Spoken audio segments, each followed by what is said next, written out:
So I got introduced to local government at birth. My name is Carol. I'm a Wisconsin voter. Well, I may be a little unusual. I was born on the spring nonpartisan election date at the same day as my father, who was 28, was being elected to the village board. It just was natural for me to get involved, and I voted the first year I was eligible, at which point it was 21. And so I do remember that quite vividly.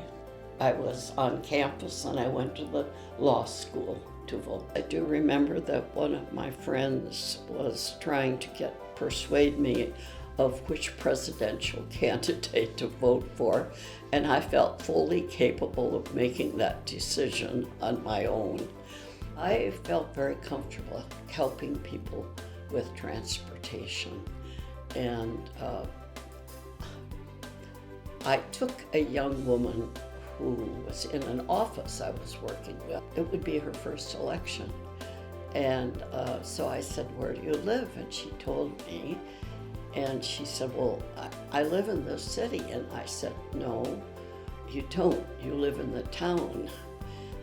And the town polling place is a distance. I'll be glad to take you."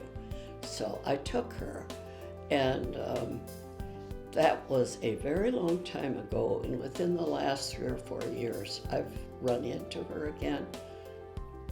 She remembers it.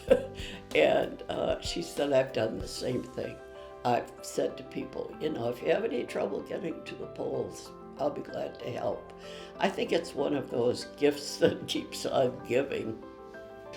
Well, I think that it's up to each one of us to find a way to get involved, and voting is the basic way we get involved.